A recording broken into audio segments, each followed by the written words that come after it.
Romains chapitre 8, verset 18. Ceci, j'estime que les souffrances du temps présent ne sauraient être comparées à la gloire à venir qui sera révélée pour nous. Voilà. Il estime, tu vois, et Paul dit ça, que les souffrances par lesquelles nous passons, tu vois, voilà, du temps présent, c'est le temps d'aujourd'hui, notre temps. Tu vois, tout ce qui se passe, les guerres et tout ça. Mais il estime que les souffrances par lesquelles nous passons du temps présent ne sont pas comparables à la gloire à venir. Waouh! Ça veut dire que ça va être magnifique, ça va être terrible. Mais comme nous regardons avec nos yeux charnels, nous pensons que le vrai bonheur, c'est ce que nous voyons autour de nous, alors que ce n'est pas vrai. Voilà. Donc c'est vrai que voilà pourquoi nous devons tenir ferme. Ce n'est pas parce que pour un temps, tu demandes quelque chose, tu n'as pas un local, tu pleures, mais tu pleures. Je dis, mais on ne t'a même pas crucifié, tu pleures quoi? Il y a des gens comme l'apôtre Pierre, quand il était mort, on lui a dit, c'était au temps de la crucifixion, on a dit, on va te crucifier. Il a dit, oui, crucifiez-moi. Mais par contre, ne me crucifiez pas comme mon Seigneur. Mettez-moi la tête en bas parce que je ne suis pas digne de mourir comme lui. Tu te rends compte de ça? Waouh, tu vois la violence que Pierre avait, c'est terrible ça. Il dit, crucifiez-moi. Mais par contre, ne le faites pas comme le Seigneur. Retournez-moi la tête parce que je ne suis pas digne. Il est trop beau, il est trop glorieux, il est roi de gloire. Même jusqu'à sa mort, il a glorifié, il a magnifié Jésus. C'est terrible, hein? Et nous, parfois, on se dit qu'on a la foi, on se dit qu'on aime Jésus. Non. Franchement, devant, je préfère dire au Seigneur, je ne suis rien, je ne vaux rien. Je ne suis pas encore à dire. Mais par contre, je fais tout pour me défendre, pour que mes ennemis ne se moquent pas de moi. C'est clair. Mais je sais que j'ai encore beaucoup à apprendre du Seigneur. C'est l'humilité qui te garde. C'est l'humilité qui te donne de tenir ferme. De ne pas baisser les bras, de ne pas craquer. C'est l'humilité. Ah oui. Il estime que les souffrances du temps présent, les guerres, les calamités, tout ce qui se passe ne sont pas comparables à la gloire à venir. Voilà pourquoi la Bible dit marche selon l'esprit, ne marche pas selon la chair, afin que justement tu puisses voir sa gloire selon l'esprit. Et c'est dans l'esprit que nous savons que le futur sera meilleur. Et même les gens, les hommes politiques de ce monde, ils savent ça. Même il te dit, on va souffrir un petit peu, mais demain, ça va être meilleur. Et il y a ce qu'on appelle des penseurs qui sont là, justement, pour pouvoir faire en sorte que le monde de demain soit meilleur selon eux. Mais ils y arrivent. On voit qu'il y a la Première Guerre mondiale, Deuxième Guerre mondiale, et là, aujourd'hui, tu vois que, bon, ben, Paris n'est plus ce qu'il était au temps des bombardements, on a reconstruit. Voilà. Donc, il y a des gens qui ont cette détermination-là de dire, non, on fera autrement les choses. Voilà pourquoi l'Église ne doit pas être plus bas que ces gens du monde. Nous devons être plus forts, plus déterminés. Après le chaos, ils rebâtissent. Pourquoi? Nous ne devons pas craquer. Et le problème, c'est que nous devons... Et vous savez, pour arriver à ça, certains sont des énarques, certains ont fait des grandes études, certains ils ont des diplômes bac plus 5, bac plus 6. Mais nous aussi, l'Église est une université. Voilà pourquoi certains, ils disent vrai. Quand ils parlent, ils appellent ça des campus. Et c'est vrai. L'Église, c'est une université. Un endroit où on forme des gens à être des soldats, des déterminés. Voilà pourquoi tu ne peux pas, on ne comprend pas qu'un chrétien qui accepte Christ comme Seigneur et Sauveur soit toujours le même qui a 10 ans. Ça, c'est du n'importe quoi. Tu dois grandir. Tu dois te muscler spirituellement. Tu dois comprendre, ton âme doit souffrir. Tu ne dois pas rester un bébé, tu dois grandir. Voilà. Tu dois grandir à la stature parfaite de Christ. Les combats dans lesquels tu restais, tu t'embourbais, tu dois sortir de là. Tu dois penser autrement. Là où tu faisais la tête pour un rien, tu fais rien pour un rien. Tu dois sortir de là et voir grand aujourd'hui. Tu dois te dire, ok, je suis passé par des choses, je n'ai pas compris certaines choses, ça m'a fait mal, mais ça participe à ta construction, comme la maison qui se fait cogner dessus. On bétonne, on casse, on creuse pour pouvoir bâtir quelque chose de beau dans lequel des gens vont dormir dans la chaleur. C'est la même chose, accepte ça. Mais ceux qui ne grandissent pas, c'est ceux qui restent dans leurs blessures. Ça fait mal, oui, ça fait mal. Mais si tu restes dedans, tu vas crever. Lève-toi. Voilà pourquoi Paul dit, il dit, c'est pas comparable à la gloire à venir. Voilà pourquoi il ne baisse pas les bras. Amen. Pourquoi? Il dit ceci. Il dit, aussi la création attend-elle avec un ardent désir la révélation des fils de Dieu. Elle attend toujours. Ils ne savent pas quelle solution prendre. Comment? C'est nous qui sommes la solution. Mais on voit que comme l'Église ne veut pas se lever, elle ne veut pas être debout, elle ne veut pas être une combattante, les gens de ce monde, mais ils n'en ont que faire de l'Église. En fait, ils rigolent même. Ils disent, mais l'Église n'a aucun poids. Alors qu'au temps de Paul, on a Agrippa demandé le conseil de Paul. On n'a aucun poids. On se réunit, on est là. Parce qu'on reste dans nos petites querelles, dans nos petites rancunes, dans nos petites guerres, et on reste comme ça. On laisse nos cœurs gonfler, mais avec un cœur gonflé de rapine, de haine, de mal, tu ne peux pas prier avec force. Amen. Avec ce qui se passe en Ukraine, Dieu a besoin de soldats, amen, de soldats qui se lèvent pour prier avec intensité, pour que ces hommes s'asseyent à la table des négociations. Dieu a besoin de toi. Bien aimés, nous devons comprendre qui nous sommes. Hein. Parce que tu crois que, parce qu'ils sont puissants, ils ont des gros missiles, tu penses que ce sont des hommes qui ont des cœurs comme toi. Et on verra ce matin ce que Dieu nous dit. Et Dieu peut parler à nos cœurs. On voit que Dieu a parlé à Pharaon, qui était l'armée la plus puissante à son temps. Dieu a parlé dans des rêves et des songes. Et les gens autour de lui n'ont pas pu répondre à Pharaon. Il a fallu qu'on appelle un enfant de Dieu.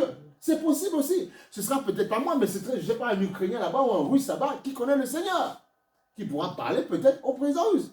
Donc nous avons un rôle à jouer, c'est de prier avec intensité. Pourquoi justement nous devons plutôt nous investir dans ce qui se passe en ce moment? Nous devons déjà comprendre qui nous sommes. Si nous ne comprenons pas qui nous sommes, si nous ne comprenons pas que nous sommes l'armée de Dieu, ça ne marchera pas. Alléluia. Regarde. On va aller maintenant. Il faut comprendre. Tu dois comprendre qui tu es. Tu dois comprendre qui tu es. Tu dois comprendre qui tu es. Merci Seigneur pour ta grâce. On va aller sur 2 Corinthiens, chapitre 10, verset 4. Tu dois comprendre qui tu es. Tu dois comprendre qui tu es. Voilà pourquoi tu me demandes, pourquoi tu veux que je baisse les bras? Je ne peux pas. Je m'interdis. Mais baisser les bras, pourquoi faire? Mais de toute façon, je vais mourir un jour. Mais ça ne sert à rien. Il faut se battre dans la vie. Montre à la génération future comment ça veut dire, ce que ça veut dire se battre, parce qu'eux aussi vont passer par les mêmes problèmes. Mais si toi, tu n'es pas debout, tu n'es pas solide, mais ils n'auront pas envie de se battre. Montre-leur qu'il faut se battre. Dans ce monde d'aujourd'hui, ils ont montré, ceux qui ont bâti après la première et la seconde guerre mondiale, ce qu'on appelle des pères, voilà, dans ce monde, ils ont montré qu'on pouvait repartir à zéro. Amen. Aujourd'hui, nous vivons, alors que si tu vas à ce Paris, ils sont du monde, les photos de Paris, comment c'était détruit par la deuxième guerre mondiale, tu ne peux même pas imaginer. Mais ils ont fait, ils se sont battus. Ils se sont levés, ils ont été des résilients. C'est ce que Dieu nous demande, mais nous devons comprendre qui nous sommes. C'est important. Voilà pourquoi il faut étudier. C'est important. L'Église est là pour enseigner. C'est important. C'est important. Il ne faut pas avoir le cerveau vide, c'est pas bon ça. Sinon tu ne comprends pas qui tu es. Il dit, on va aller dans 2 Corinthiens 10, 14. Il dit, car, ouais, on va même aller, voilà. Non, 2 Corinthiens chapitre 10, verset 3. Légèrement au-dessus. Il dit, si nous marchons dans la chair, nous ne combattons pas selon la chair. Ah oui. Ça veut dire que si nous sommes dans ce corps physique, nous ne combattons pas avec ce corps physique. Amen. Mais tu dois comprendre qui tu es. Là, il est en train de t'amener dans une autre dimension. Ok. Je suis qui alors? Je suis quoi alors? Il te fait comprendre les choses. Tu es esprit. Voilà pourquoi il dit dans le verset 4, car les armes avec lesquelles nous combattons, amen, ne sont pas charnelles. Tu vois, ce ne sont pas des missiles. Ce sont pas, il y en a qui appellent même le missile Satan 2. Tu vois des comptes, c'est terrible, hein? Le gros missile là, qui a 12 têtes nucléaires, Satan 2. S'il tire sur la femme, boum, c'est fini. C'est terrible, vous voyez les noms qu'ils donnent. Ah là là là là là. Et ils ne veulent pas croire que Dieu existe. Voilà. Mais où est-ce qu'ils sortent là? Tu vois, il dit, car les armes avec lesquelles nous combattons ne sont pas charnelles, non. Mais elles sont puissantes par la vertu de Dieu pour renverser quoi? Les forteresses. L'histoire, c'est est-ce que tu utilises des armes? Est-ce que tu utilises ces armes-là? Elles sont puissantes pour renverser les forteresses. Voilà. Donc, à lieu de pleurer, prends les armes et va au combat et attaque et bousille. Ben oui. Les militaires, ils sont entraînés pour. Vous savez comment on entraîne les légionnaires? C'est terrible, hein, les militaires. La preuve, ceux qui pleurent, on les dégage. On dit, allez, voilà. Fais de lit au carré. Quand on les forme, allez, pom, pom, tu commences à pleurer. On les écarte. Vous voyez, c'est comme ça. On montre parfois des documentaires. Ça ne rigole pas. Parce qu'on veut des gens, des déterminants. Et la Bible dit aussi, il y a beaucoup d'appelés, très peu de... Voilà. Allez, tu vois. Donc, le monde ne fait rien sans copier Dieu. Il y a beaucoup d'appels, très peu d'élus. Donc là aussi, là on est en Dieu. C'est comme si là comment on appelle ça? On est dans le désert spirituel. On s'entraîne comme les petits combats que tu as. Tu es comme, vois-toi comme un légionnaire.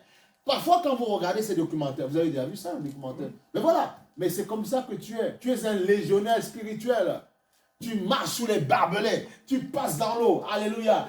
Parfois, on les plonge dans l'eau sale et tout ça, ils se lèvent, ils doivent courir, grimper, ils doivent porter des sacs. Oui, c'est comme ça. La formation, c'est pareil. Et après, ils ont des grades, ils sont élevés.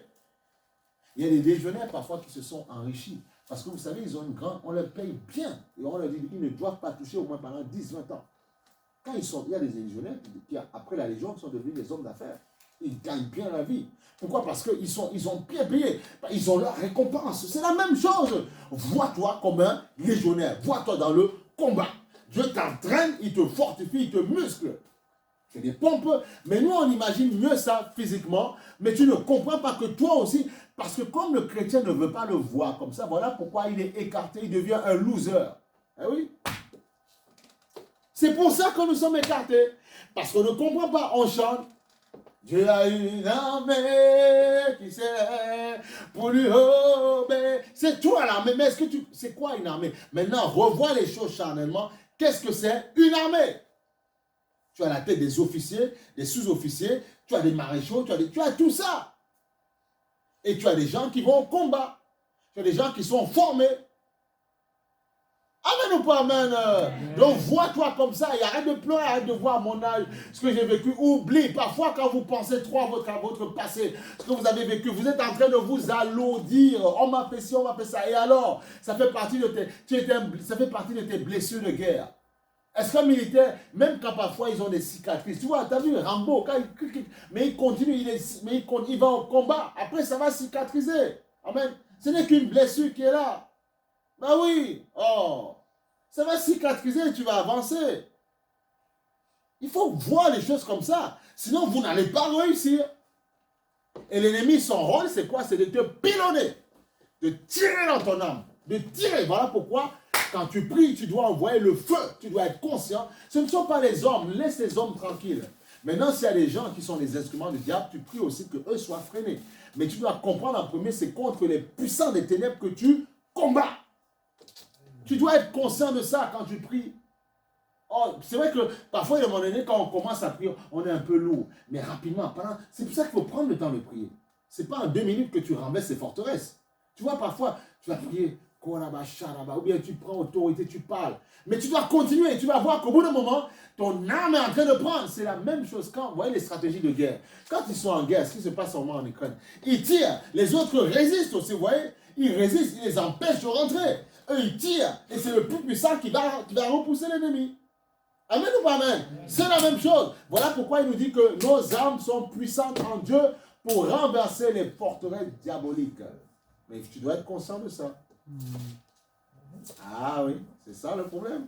Tu dois être conscient que tes armes sont puissantes. Tu dois être conscient que dès le départ, tu as déjà la victoire.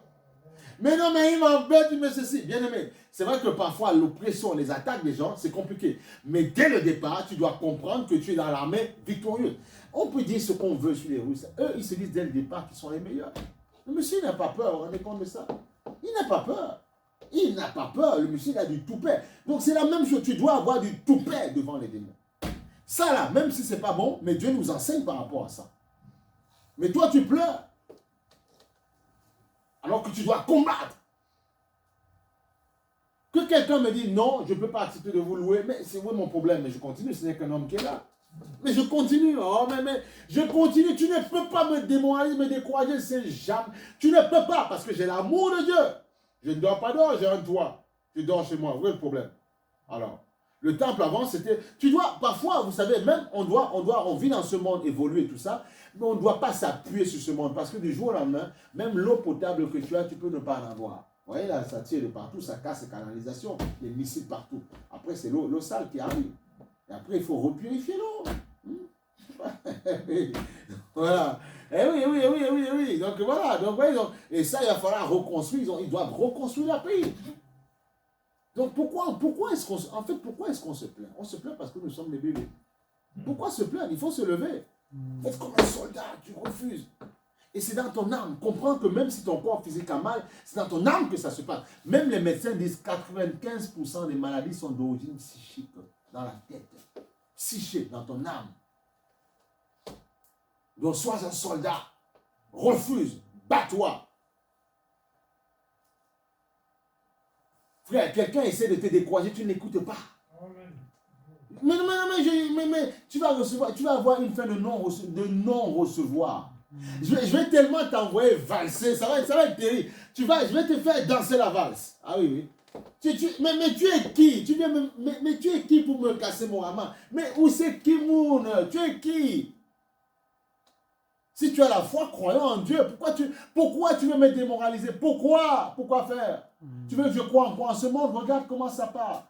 Demain, ils peuvent braquer ça sur nous. Est-ce que le pasteur qui a la plus grande église d'Europe, est-ce qu'on aurait imaginé ça? C'est pour ça que si même quand Dieu fera de grandes choses parmi nous, attention, on reste toujours Seigneur. De toute façon, on ne s'accroche pas dessus. C'est pour ta gloire parce que tu veux sauver les gens. Nous, on se contente de l'amour qu'on a en toi. Vous savez, moi, je me contente de l'amour que j'ai en Jésus. Ce n'est pas le rôle de pasteur, ce n'est pas ça qui me séduit. C'est le fait d'être appelé enfant de Dieu, technon, comme on dit, enfant de Dieu. Technon, enfant de Dieu. C'est ça le problème. C'est ce qui m'intéresse d'abord, être enfant de Dieu, être aimé de Dieu. Amen. Mais justement, il y a des gens, parfois, ils ne regardent pas comme ça. Ils veulent grandir le Seigneur en fonction des titres qu'ils ont. Et ils vont dire, hier, je balayais l'église. Aujourd'hui, je suis diacre. Aujourd'hui, je suis à la droite, je suis à côté du pasteur. Je suis bien. Mais ça ne veut rien dire. Tu oublies qu'il y a parfois des diacres qu'on a chopés.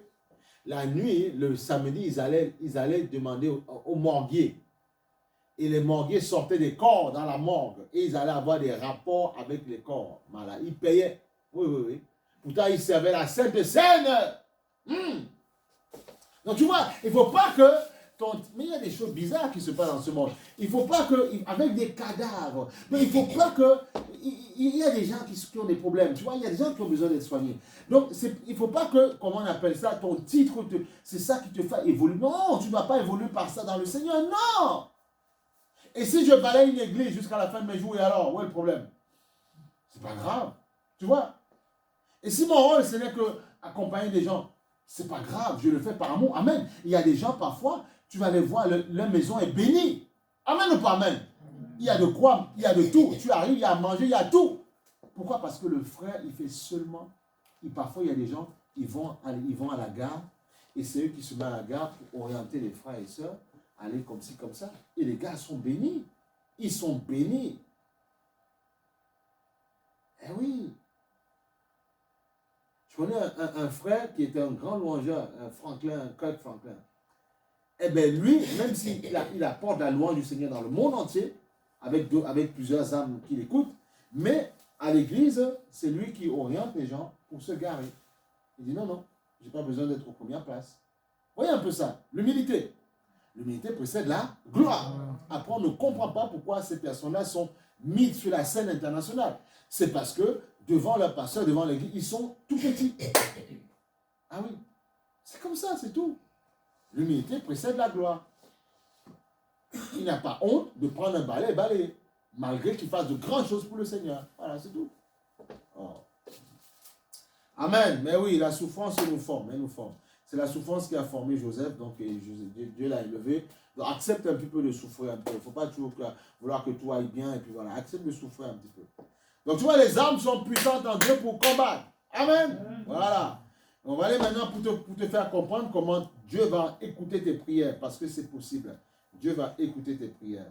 Alléluia. Et il va écouter tes prières. Merci Seigneur. On va aller sur Job, chapitre 12, verset 10.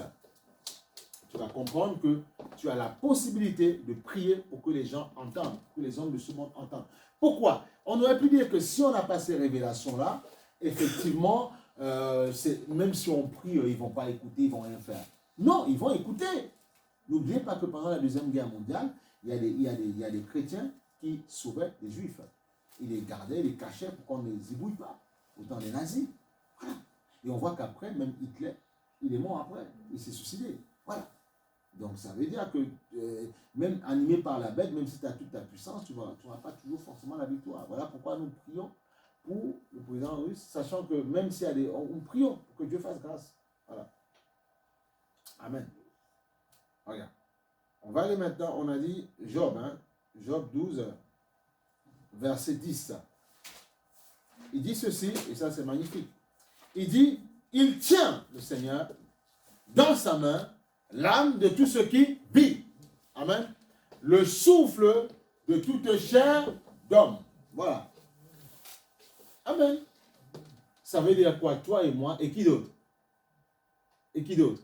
Toi et moi et qui? Les animaux, tout le monde. Mais si clairement, tu les connais, les grands de ce monde. Vladimir Poutine, président Macron, Sarkozy, toutes ces personnes, Joe Biden et tout ça. Donc, s'il tient entre ses mains l'âme de tout ce qu'il vit, et toi tu es en lui, ça veut dire que si tu pries, il peut en... Voilà, c'est tout. Il faut marcher selon ce que la Bible dit. Parce qu'à un moment donné, on voit tellement leurs armes, tellement hypersoniques, avec les missiles, les chars, les avions. C'est vrai que ça fait peur. Tu dis, est-ce qu'un tel homme avec cette puissance peut écouter? Si, il peut. Puisque regarde, si tu prends le cas de Pharaon, Pharaon à son époque, c'était la plus grande armée mondiale. Oui, l'Égypte était une armée puissante. Voilà. Et on voit que Dieu a pu parler à Pharaon. Donc, c'est possible que Dieu le fasse aussi. C'est juste à nous de comprendre que dans notre génération, nous ne sommes plus avec des chevaux. Ya, ya, ya, ya, ya. Là, il y a des missiles, sol, des Satan, Dieu, tous ces trucs-là. Et Dieu peut parler. Même s'ils ont la puissance nucléaire, Dieu peut parler alors que ce ne sont que les mêmes hommes qui ressemblent à des pharaons. Pharaons étaient faits de chair et de sang. Ils sont faits de chair et de sang aussi. Le seul avantage, c'est qu'aujourd'hui, ils ne sont plus sur des chevaux en train de courir avec des flèches, des lances, machin. Mais ils sont avec un bouton, ils appuient et boum. Mais ce sont des hommes. Donc, s'ils ont entendu, et la Bible dit, Dieu est le même hier, aujourd'hui, éternellement. Voilà. Donc, il faut combattre dans le monde, dans ce monde spirituel, avec la parole. Amen. Ben oui. Et quand tu as la connaissance, c'est pour ça que Dieu dit, mon peuple périt par manque de... Voilà. Ah, il faut avoir la connaissance. Et quand tu as la connaissance, tu peux prier, sachant que Dieu t'entend. Voilà pourquoi la parole dit, nous savons que si nous faisons sa volonté, quand nous demandons quelque chose, il nous entend. Bah oui, c'est ce que la Bible dit. Mais tu dois le comprendre et ça doit t'habiter. Voilà pourquoi, amen, c'est bien de venir dans la maison du Seigneur. Ah, mais Seigneur, il y a les lives, il y a tout ça, mais c'est bien aussi de le faire en chair et en os, parce que Dieu te donne l'enseignement, et quand tu vas repartir, même si dans les nouvelles, tu apprends tout n'importe quoi qui se passe, tu pourras prier, et puis, j'entends que parfois, ils veulent, même si chacun veut mettre ses positions, ils veulent s'asseoir à la table de négociation pour discuter un petit peu, même si l'autre, il y en a, c'est comme ça qu'ils font. Ils tirent d'abord, après ils disent, maintenant on discute. C'est un peu comme ça qu'ils fonctionnent, les messieurs là-bas. Voilà, sans le citer. Mais nous prions, tu vois, pour que Dieu fasse grâce et qu'au moins il puisse trouver une solution. Et qu'on n'ait pas à tuer les présidents, qu'on n'ait pas à décapiter, qu'on n'ait pas à faire toutes ces choses-là. Voilà, qu'ils puissent discuter. Parce que même s'ils sont dans leurs intérêts communs, le problème c'est les personnes qui meurent, les personnes innocentes qui meurent. Et c'est ça qui fait plus mal. Parce que Dieu veut que tous soient sauvés. Il y en a qui vont mourir sans connaître Jésus. Et malheureusement, ils n'iront pas auprès de Dieu. C'est ça le problème. Voilà. C'est ça. Et ils devront passer par la dernière étape où le Seigneur, il verra s'ils sont sauvés ou pas, au travers du feu. Voilà. Mais ils vont quand même goûter un peu l'histoire de là où ils font un garde à vue, là où c'est compliqué. Voilà. C'est ça la chose. Ouais, c'est ça. Voilà. Donc tu vois, il tient dans sa main l'âme de tout ce qui vit, le souffle de toute chair. Qu'elle soit blanche, qu'elle soit noire, qu'elle soit métisse, qu'elle soit chabin, qu'elle soit cabresse, il détient tout entre ses mains. Voilà. Et il peut entendre tes prières en faveur de ces hommes-là. Mais tu dois y croire. Voilà. Pareil, il y a les élections aussi présidentielles qui sont là. Tu dois prier aussi. Comment ça va se passer? Là, on ne sait plus. Là, on navigue à vue. Là. Voilà. Est-ce qu'on va annuler? Est-ce que même ça se fait? Bon, voilà, bref. Mais nous devons prier. Parce qu'on sait qu'ici aussi, on sait qu'on peut monter en guerre civile assez rapidement. C'est ça, les gens ne comprennent pas. Ils disent, non, mais nous, on est tranquille. Attention, attention, attention. Nous, on peut avoir un autre style de guerre ici.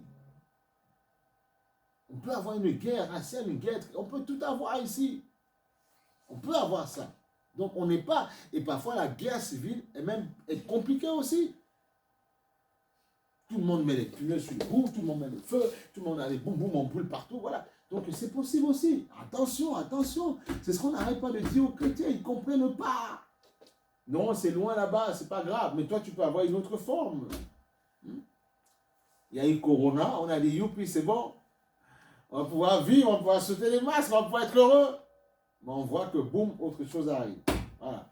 Amen. Voilà pourquoi la Bible dit, veillez, priez sans...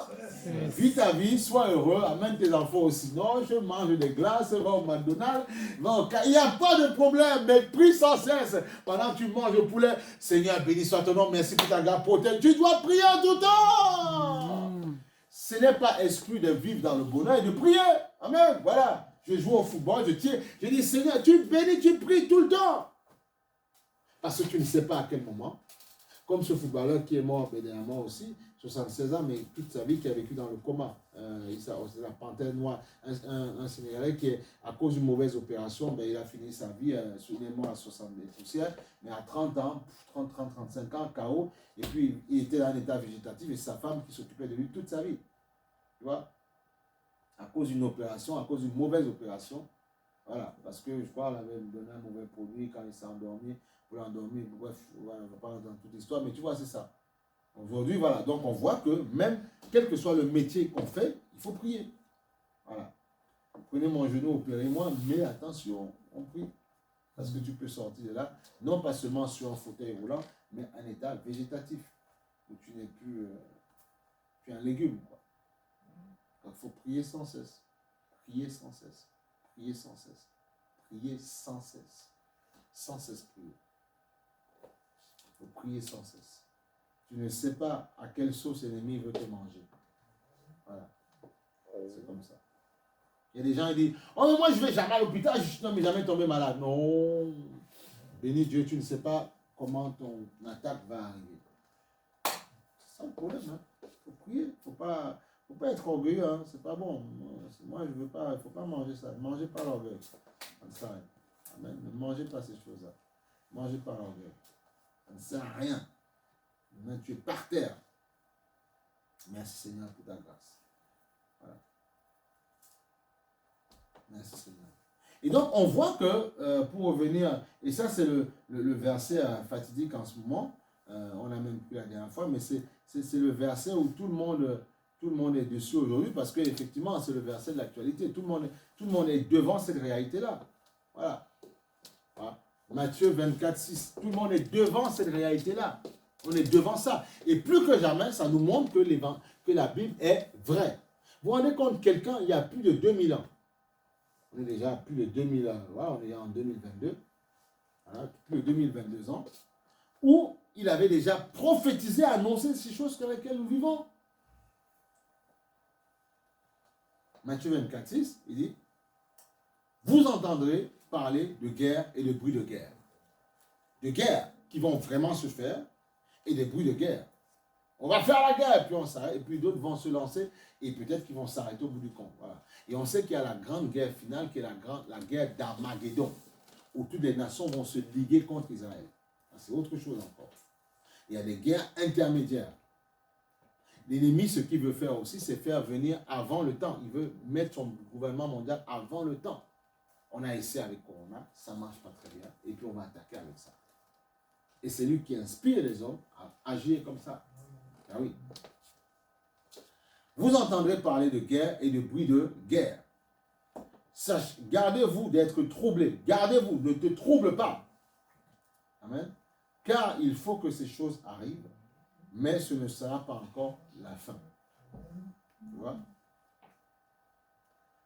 Pourquoi il veut que ça arrive? Lui seul sait pourquoi. Ça permet aussi effectivement de... C'est un tri. L'ennemi le fait, ça permet de trier les enfants de Dieu et ceux qui ne sont pas de Dieu. On voit, ça révèle les cœurs des gens en fait. Une nation s'élèvera contre une nation, c'est ce qui se passe, hein, voilà, et un royaume contre un royaume. Il y aura en divers lieux des famines et des tremblements de terre. Il y a plus de 2000 ans qui te l'a dit. Et voilà ce qui se passe aujourd'hui. Nous sommes dedans. Il y aura ça. C'est malheureux, mais il y en aura. Tu ne pourras pas empêcher la chose. Ouais. Il y aura. Mais si on n'imagine rien, il y en aura. Maintenant, ce que lui, il attend de toi, c'est que tu puisses prier pour que les choses s'estompent. Voilà. Prier. Si toi, si tu es un homme politique demain, très bien. Mais nous aussi qui sommes venus, nous devons prier pour que ces personnes trouvent une solution. Pourquoi? Parce que Dieu veut sauver tout le monde. Dans l'histoire où il te dit, quand il dit dans le verset 6, il dit, gardez-vous d'être troublés car il faut que ces choses arrivent. Voilà. Parce qu'il sait qu'il y a un ennemi qui est réel, qui va provoquer ces choses. Et ça permet aussi de séparer le blé et l'ivraie. Il faut comprendre. Ça permet aussi de voir, malheureusement, et c'est l'ennemi qui le fait, mais dans l'église, qui vraiment s'accroche, qui ne s'accroche pas. Qui dans ce moment prie avec intensité ou commence à pleurer. Ah oui, c'est ça. Donc, mets-toi du bon côté. Ne sois pas troublé. Et prie avec intensité. Prie avec détermination. Prie avec audace. Avec foi, avec puissance. Et comprends que parfois, il y a des moments donnés, il faut prier, il faut insister dans la prière pour obtenir certaines choses. Il y a des choses qui s'obtiennent facilement. Il y a des choses où il faut travailler. Des choses où il faut bosser. Il faut crier à Dieu. Il faut célébrer Dieu pour pouvoir voir ces choses arriver.